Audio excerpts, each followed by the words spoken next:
체험담 15번 치유하시는 하나님의 사랑 2005년 2월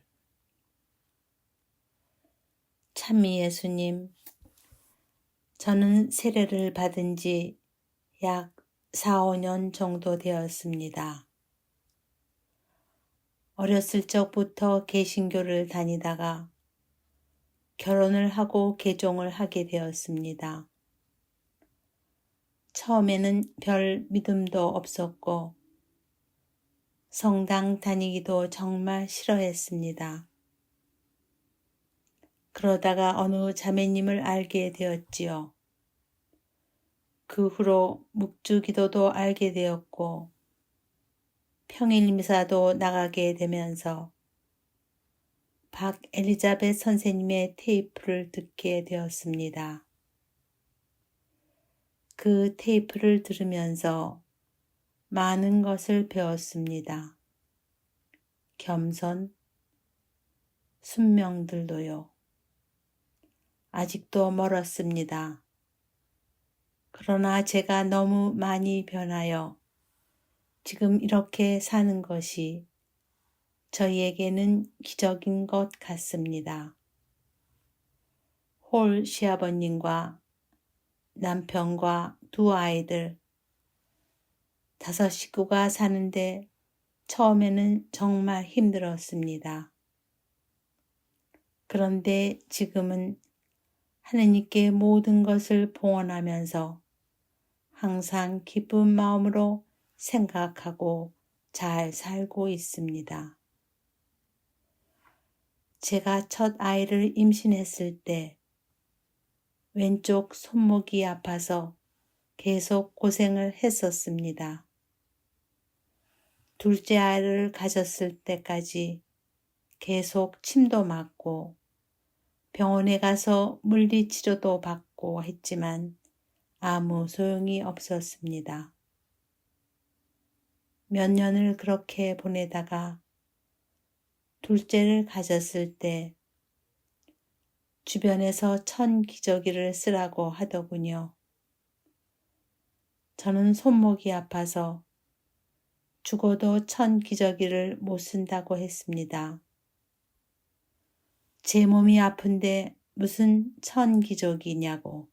둘째 아이를 출산하고 약 2달 정도 되었을 때 명동 성당 교육관에서 박엘리자벳 선생님의 하루 피정이 있다는 소식을 듣고 아이를 얻고 갔습니다. 그날 박엘리자벳 선생님께서 피정 중 치유 기도를 하셨을 때 저는 손목을 잡고 예수님과 성모님께 매달렸어요. 당신의 뜻이라면 손목 아픈 것을 거두어 가셔달라고요. 그러나 당신이 뜻이 아니라면 안 고쳐주셔도 괜찮다고 말씀드렸습니다. 그 고통을 허락하시는데도 하나님의 뜻이 있으시라는 것을 알기 때문에요. 그런데 집에 와서 며칠 생활을 하는데 아픈 게 깜짝같이 사라진 것을 깨닫게 되었습니다. 손목이 완전히 나아서 이제 천기저귀 빨래도 하게 되었고 애기 빨래도 세탁으로 하지 않고 손으로 하였습니다. 그리고 우리 둘째가 태어났을 때 엄청 힘을 줘 끙끙거려서 엄마 아빠가 잠을 못 잔 정도였습니다. 새벽에도 몇 번씩 깨고 주변에서도 애가 왜 이러냐고 물으면서 무슨 이상이 있는 것이 아니냐고 그랬습니다.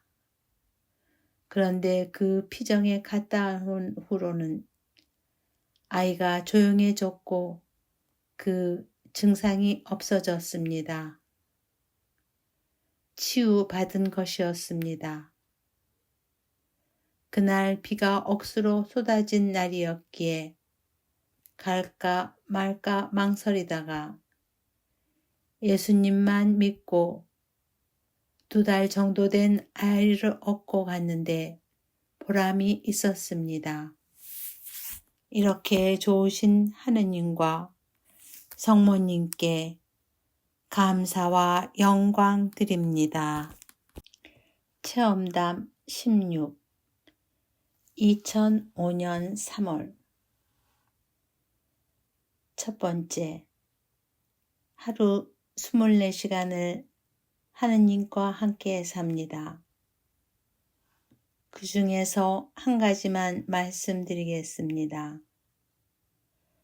어느 나라에 여행을 하게 되었습니다. 그 나라의 한 성직자가 팩스 기계가 필요하시어 그것을 하나 사다 드리려고 마음을 먹고 하나 준비하였습니다. 그 나라의 법적으로는 팩스기 하나는 세금 목록에 해당치 않고 그냥 가지고 입국할 수 있지만 그 나라가 워낙 가난하여서 그런지 공항에서 세관의 말이 그 나라 법이나 마찬가지로 문제를 만들고 금액을 요구하면 주어야 한답니다. 즉, 돈을 달라는 것이지요. 그 돈을 주게 되면 팩스기 값보다 더 주어야 할 때도 있습니다. 그래서 하나님께 그 나라를 출발하기 전에 부탁드렸습니다. 말썽 없이 세관을 통과할 수 있게 하여 줍자고요. 그러면서도 좀 걱정이 되었습니다. 그날 비행기가 그 나라 공항에 밤 10시 반에 도착할 예정이었습니다. 그런데 출발지에서 비행기에 문제가 생겨서 수리를 해야 떠날 수 있다고 하여 출발 시간이 1시간 이상 지체되었습니다.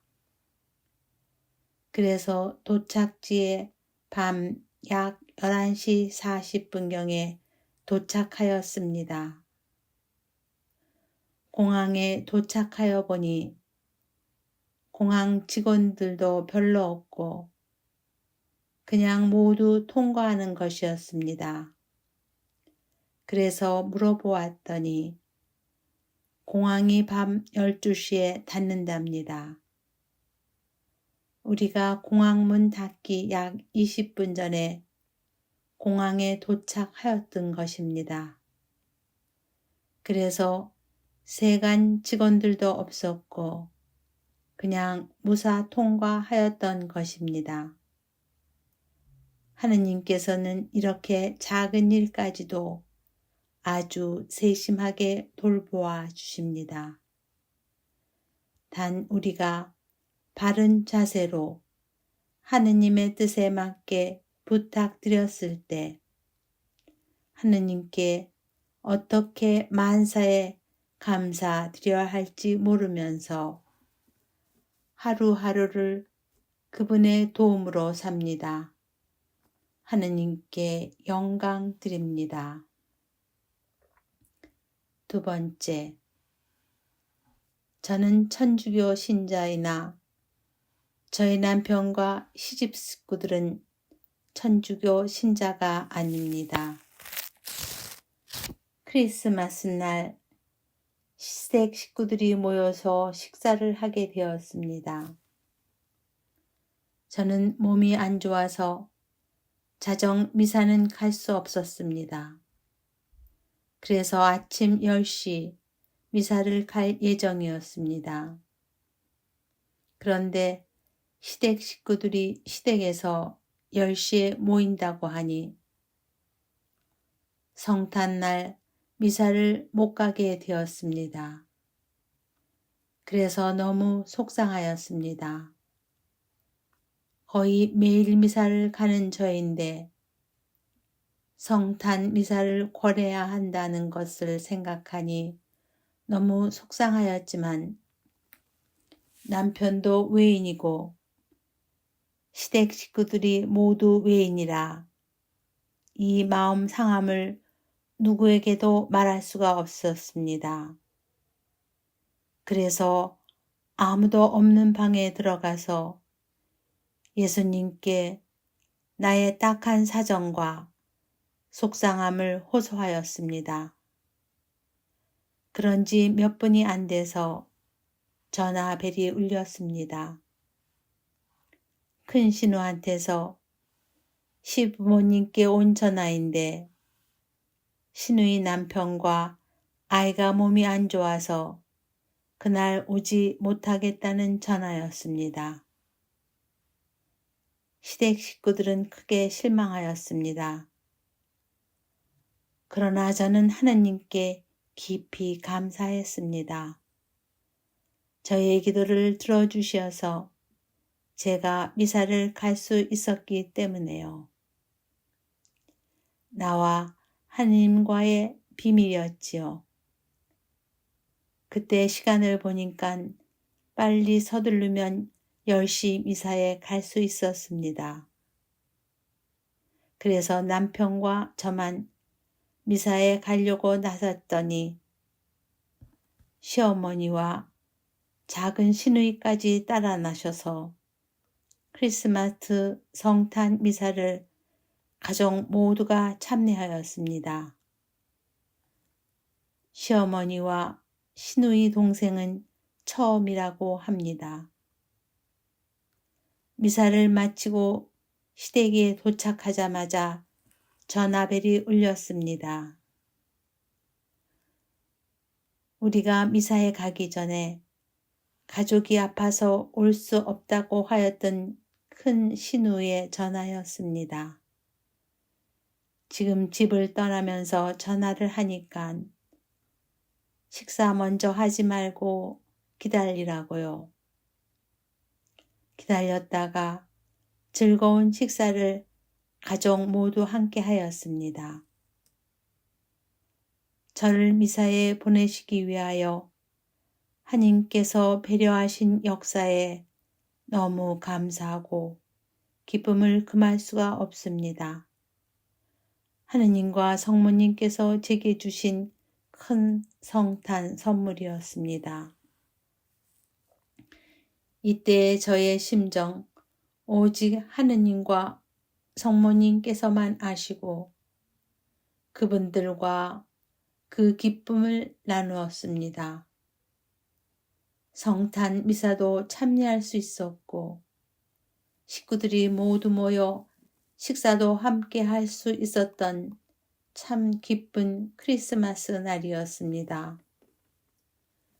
큰 일이든 작은 일이든 매일 하루 생활 속에서 이러한 하느님과의 체험 속에서 하느님과 함께 산다는 것, 이 행복은 체험하지 않은 사람들은 잘 모르겠을 것입니다.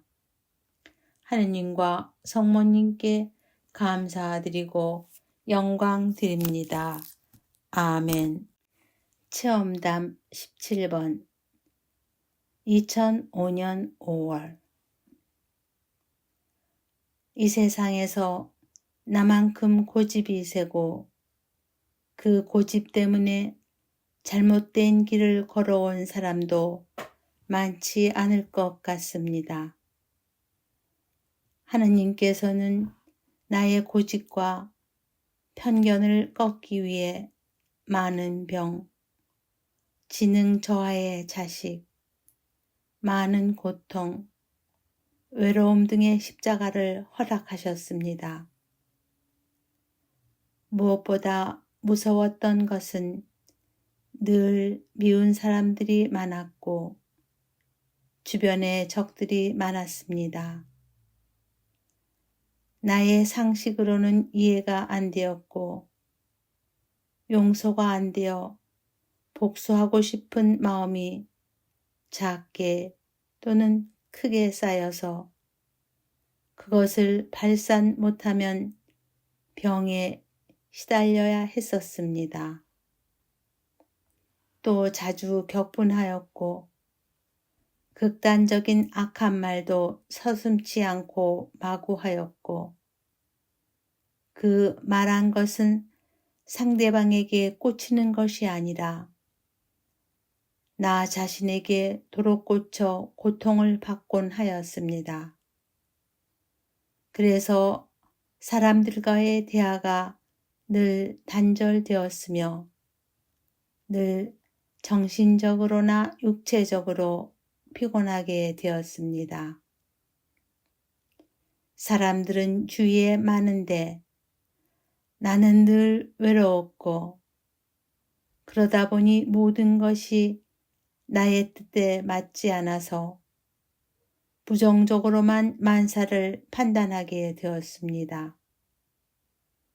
보이고 들리는 모든 것이 의심스럽고 불평, 불만, 투덜거린 모두가 세상 탓, 인간들이 신물이 나고 꼴도 보기 싫었고 내 안에서 인간을 알아볼 수 없게 난도질하였고 심장에는 수천 개의 못을 박곤 하였습니다.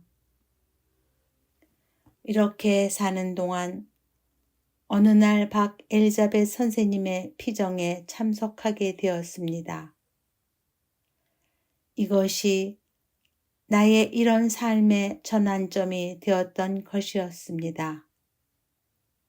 그때 나는 정신이 차려지면서 내가 이렇게 못 사니까 이분을 내게 보내주신 것 같이 생각되었습니다. 그때 비로소 나는 나의 자신을 볼 수 있는 눈이 띄게 되면서 얼마나 회개가 필요하다는 것을 조금씩 깨닫게 되었습니다. 그때부터 나는 박 엘리자벳 선생님의 피정은 빼놓지 않고 모두 참석하였고 그분의 테이프를 몽땅 다 구입하여 매일 그 테이프를 들었습니다. 또 그분의 피정에서 사용하는 양심 성찰책, 가장 완전한 행복이라는 책도 사서 이것들과 그분의 녹음 테이프에 목숨을 걸다시피 하면서 지금까지 몇 년 동안 이렇게 살고 있습니다. 목숨을 건다는 것은 극단적인 표현이지만 매일 이것들은 나의 생명의 양식과 마찬가지였습니다. 나는 변화되기 시작하였습니다. 양심의 기본이 무엇인도 모르는 내가 회개하면서 치유되고 마음의 평화가 오는 것뿐만 아니라 이제는 양심대로 살지 않으면 양심이 보채서 견디지 못하여 어떤 망신을 당하거나 말하거나 내가 잘못하면 곧 사과하고 용서를 청해야만 될 정도로 변화되었습니다. 고백성사도 자주 보면서 이제는 나의 뜻대로 사는 것이 아니라 이토록 나를 사랑하시고 인내하여 주시고 자비를 베풀어 주신 하느님의 뜻대로만 살려고 온갖 노력을 다합니다. 이제 나는 약 150도 정도 변화된 것 같습니다. 이것은 자비하신 하느님의 능력이십니다. 나를 이렇게 변화시키시고 치유하신 것은 하나님 사랑의 역사이십니다. 나를 이렇게 사랑하시는 그분을 오랜 세월 몰랐던 것이었습니다. 이렇게 나의 죄를 통회하고 끊고 내 뜻대로 살지 않고 하느님 뜻대로만 살려고 노력하니 하느님만이 주실 수 있는 그분의 참된 평화와 그분의 참된 행복이 나의 삶을 채워줌을 매일매일 체험합니다.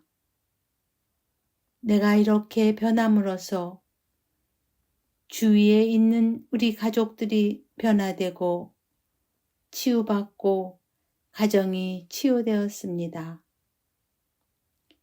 이 안에 사시는 하나님 아빠의 사랑을 체험하는 것입니다. 우리는 하나님의 사랑 속에서 매일 변화되어 가고 있습니다. 나는 장애자의 엄마입니다. 장애자 부모님들에게 희망이 되시기를 바라면서 저의 체험담을 씁니다. 나의 삶이 이렇게 변하면서 고통과 절망이었던 나의 자식이 희망과 사랑의 소중한 자식이 되어갑니다. 태교 때부터 약 5, 6살 정도까지 장애자의 고통으로 끊임없이 시달렸던 나의 아들은 잘생기고 아름다운 모습에 비해 정신연령은 특수학교 보호시설에 의탁해야 할 정도의 장애자였습니다.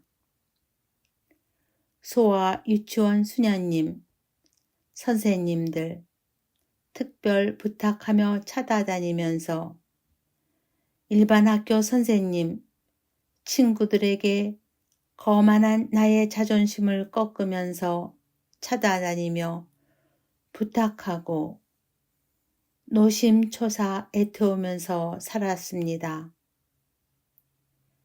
7, 8년간 매일 미사첨례, 첫 영성체 등 지극한 정성을 다하들여 기도하며 내가 찾는 새로운 삶의 길을 따라 나의 생활을 회개하면서 하느님께 메어 달렸습니다.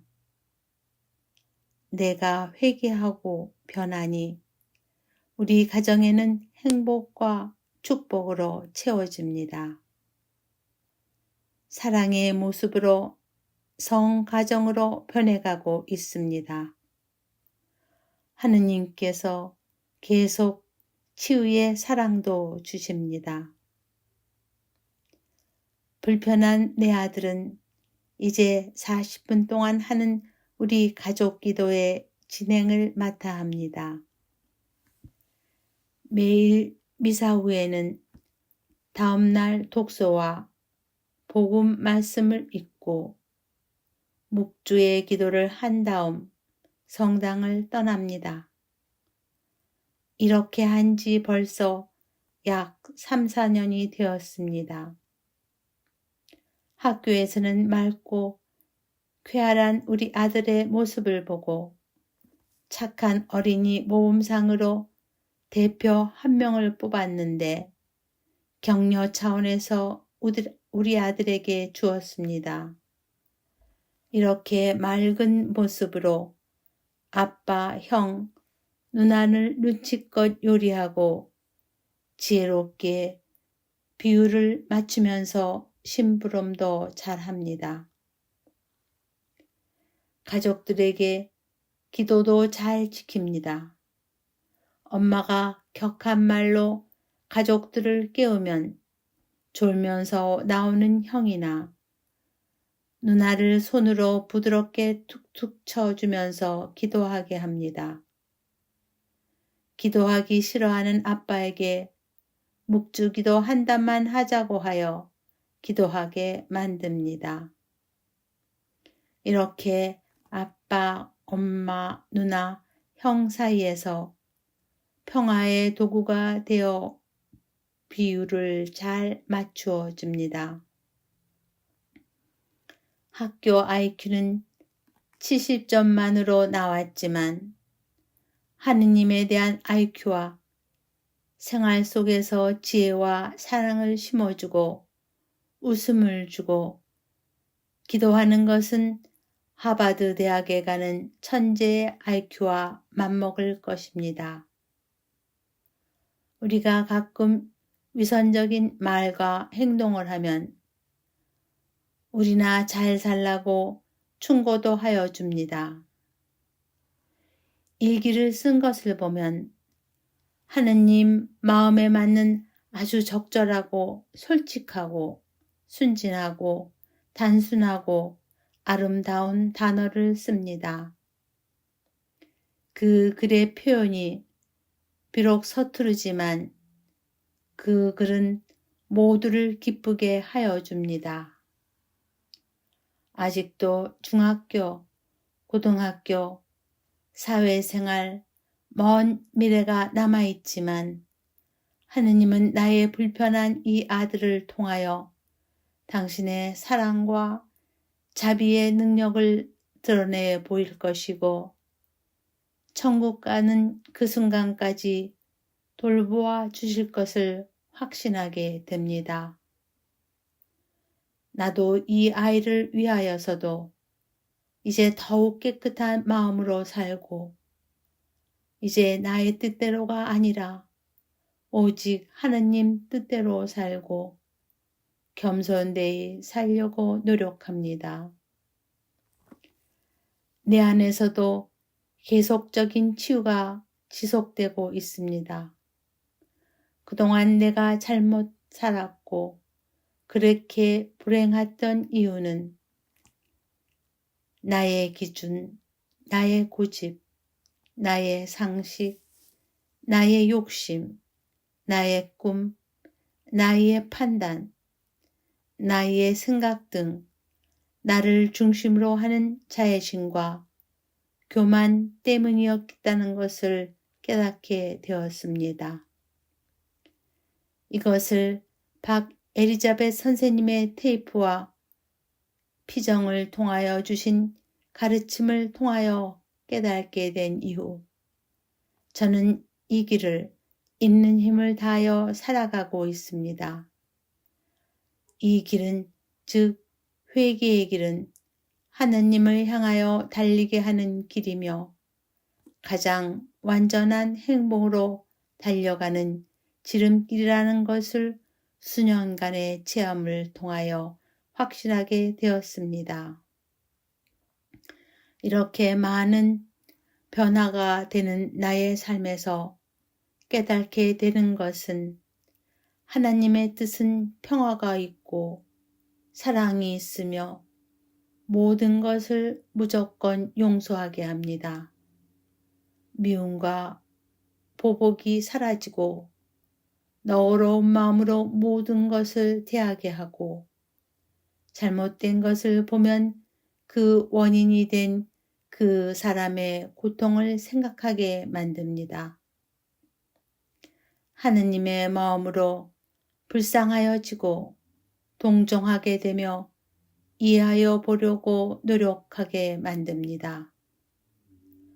모든 상황에서 나의 뜻이 아니라 하느님의 뜻이 무엇인지 찾아 그대로 살고 싶게 하고 실망과 절망 대신 우리를 이렇게 사랑하시는 하느님의 뜻을 찾게 되고 그 안에서 희망과 지혜를 구하게 됩니다.